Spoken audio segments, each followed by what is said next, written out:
Thank you, Neil. Thank you for leaving us with a kind of simple and concise layout of the the barriers, but also the facilitators for population health engagement. Last presenter of the day, we have John Whittington, lead faculty for the Institute for Healthcare Improvement AAA Initiative.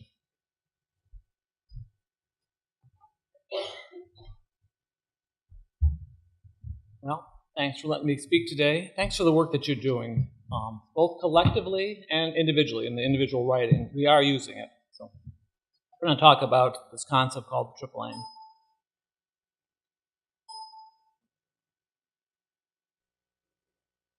I think most of you know this, but I'll just repeat it, what we're focused on. We think of this as one aim in 3 dimensions, just to make that clear. And one is how do you improve the health of the population? Number 2 is how do you improve the patient experience? And we think about experience in a very broad-based way. And then the 3 is very important, and we've made it over and over today, the aspect of how do you get per capita cost under control because of its impact. If you said to me which is the most important of these 3 dimensions, I'd say, it's health is the most important. That's what we're all striving for. But if you'd also ask me, well, what's stopping you? Well, I'd say it's the part of it is that per capita spend. We've had that conversation. So, any of you are on this map. This map represents the world, and it's actually the sites that we've worked with. We've been working on the AAA. Well, conceptually in 2005, and then some research started in 2006, and we've been doing research to support it ever since. This represents 140 organizations around the world, probably about 50 outside of the United States, and a number of you in this room are a dot on that map there because you've worked with us on this. And what I'm going to share next, I'm going to share 3 core slides that are basically the distillation of 7 years of learning about how to do this work. Let me just say something. Life always looks better in PowerPoint. Right? This is messy, hard work. There is no magic bullet for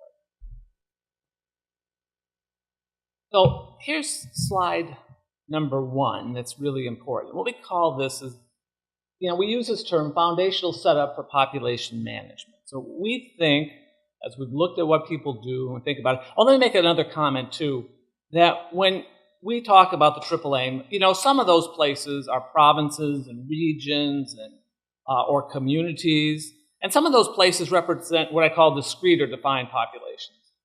All the employees of an organization or all the members of a health plan. So you got a hodgepodge up there. Today, I'd say we stand pretty solid on how to help a defined population move forward. The big frontier, and always will be, is how do you actually help a geographic region move forward? A lot more issues in that. But here's what we think. And I think that 1, 2, and 3 have to happen simultaneously. I think you have to choose relevant populations to improve the health. I think you have to identify leadership and governance for the effort, and you have to articulate a clear purpose. And I think those actually have to happen at the same time. And I'm actually going to say, so really what you're talking about is the formation of some sort of multi-stakeholder coalition. And I promise, in every single community you look at, there was some human being who woke up one day and said, we've got to do something. And they had a conversation with a few more human beings. And these happen to be leaders in the community, and these things form. They don't just form spontaneously. They don't just form out of the blue. It's actually human beings who are doing this, and I think that's what you see. And so all 3 things, in my mind, I used to say, well, these are 1, 2, 3. But no, I think those first 3 pieces actually have to happen at the same time. Without them happening, you're not going to go. Because really, when you think about a population, you start to say, what are the needs of a population? And all of a sudden, you have the reason why. We're very big on that 3rd point, articulate a purpose that will hold your stakeholders together, have a very clear why. Because if you don't have that clear why, about 1 to 2 years into this, you're finally going to be in somebody's pocketbook on this work. And there's going to be a lot of friction. If you can figure out up front what the why is that holds you together, then that's an important part. So if you've done those 3 things, you got your populations that you see the needs on, you have a clear purpose, you've got a leadership group starting to work on this, you have your multi-stakeholder group, what are you going to do next? And what you do next is you sort of develop a portfolio of work. No single project is going to accomplish the triple aim. No single project is going to move the dial for the health of a community. You can have some pretty nice work, and I won't single anybody out, but there's some terrific work that's been done in this room that I know of that has closed disparities, decreased or improved access, closed overutilization where it's unnecessary. So it's been terrific work. But you develop this portfolio. But how do you develop the portfolio? The portfolio, I think this next slide is a way to think about the portfolio. This is a pretty complex slide. So at the bottom, you see the idea of the integrator. And I don't think there's an individual. I don't think, at the beginning of the triple aim, there might have been this idea of the integrator organization, but I think it's really more of a force for integration. There's no single organization that gets it done. Somebody may take a lead on this, but I think when you really get into this work, it becomes a really rich multi-stakeholder coalition, and that's what that bottom piece is. And the feedback loops mean you have to have data. I like to think now, too, you have to do this by populations. It isn't that you're going to put this service in place. You've got to start to think about what are the populations that you're thinking about. So there was a nice conversion in your February meeting as you talked about resources, and as you think about the resources for a community, as you think about the banks, you think about those who are doing some community reinvestment, you're going to find a particular area that's going to have need. And if you're a healthcare system and you're doing your community assessment, you're going to find that same area. So there's a convergence. You start to think about your population segment. And as you think about a segment, then you start to think about what are the needs for that segment or that neighborhood or whatever. I like to use an example to make it concrete. Think about a trimorbid population. People who have a behavioral health issue, an addiction issue, and a medical issue. You have a sense of what the services are that you would need for that population. And the middle triangle really says, well, what are the services that we need? But don't think about new services. You probably have lots of services already in the community, and I doubt if they're very well coordinated. I don't think they have clear goals, and so you have an opportunity to pull them together. And then lastly, we're really big on this. It's how do you deliver at scale? Because life is too short, and if we don't get moving at scale, we're never going to get there. So we encourage people to really think at scale. Now, one last other thing is, as you're thinking about needs, it's great to think about needs, but there's a whole lot of assets going on in your community. So you have to combine those together. This is a way for you to think about how to develop a portfolio of activity, to think about how would actually start to flush out that portfolio.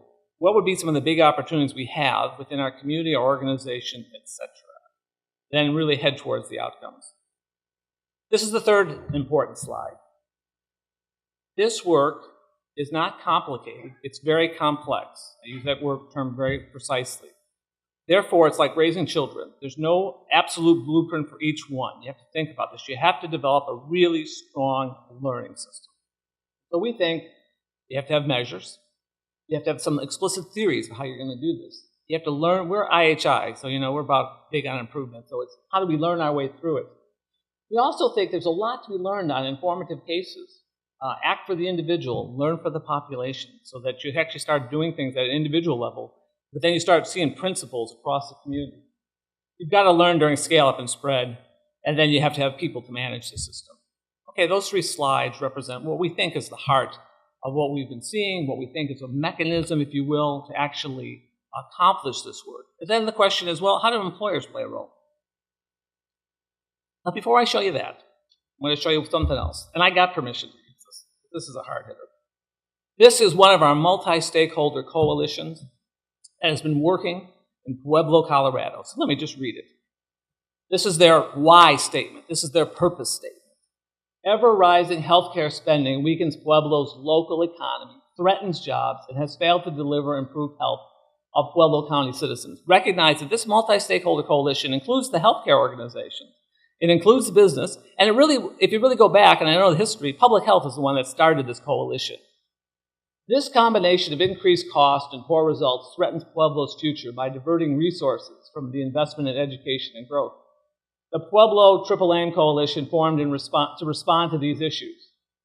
The goals are to improve health, reduce the per capita cost of care, and improve the experience of care in Pueblo County. Otherwise, those goals are known as the Triple Aim. And I've talked with them, and the business community has played a key role in this. So just to summarize here, or to get it down to how do I think businesses can play a role, I'm not going to talk about that. I'm going to talk about how have they played a role, what have they done. I think what I've seen through the years, Kathy's group is a good one, but we've got lots of illustrations, folks in Bella and whatever, others that have done some terrific work. They've used the Triple Aim as a framework to work with their own employees, to walk the talk, and make world-class change at that level for their own individuals. Secondly, the employers have played a role in the communities that they serve, that they actually have been part of these multi-stakeholder coalitions. And part of the language translation that has to happen is, well, I'll pick on Memphis in a positive sense. They had a business group working very avidly on economic development, education, and improving the safety of their community. They didn't think they were working on health, okay? But they were, and that's the translation that we have to do. Now, we added some, collectively, we added some components to the work they were doing to have also a healthcare component, but you'd already say, hey, they were actively working on health. And I think that's also the translation we have to make some time to help people realize you are doing the fundamental things on health. So employers have played a role in these multi-stakeholder coalitions. And lastly, employers have been involved in actually the implementation of the portfolio activity. So you have your broad-based activity going on within your own organization. You actually have some initiatives at a community level. So for instance, in one community, they had a program called Living Well, Dying Well. And they wanted to reach 600,000 adults with advanced directives. And the community, the employers were active, and it turned out there were two really great avenues. Well, it turned out they did one experiment. They tried to do it through the hospitals, and they realized that's a lousy place to do advanced directives. So in this community, they basically came up with two places where they were going to do it. Churches and the employers. Okay? That's how they were going to do it. And they're moving towards scale. So in summary, those are the things. Now, one thing I didn't put up here, but I'm going to make a comment today, and I'll wrap up my remarks. There is another way that employers indirectly, and they've done this for years, and I think we have a huge opportunity here, is for all of our not-for-profit hospitals in the United States, you have a community board. And who sits on those community boards? Generally, they're executives from the businesses. And I think often they've aligned as good citizens, they've often aligned themselves in such a way that they're really trying to make that healthcare system perform better. But I think they have an opportunity to have more of a fiduciary responsibility to the community and to say, how can we help align the work of this health system with the needs of the community? Well, thank you very much.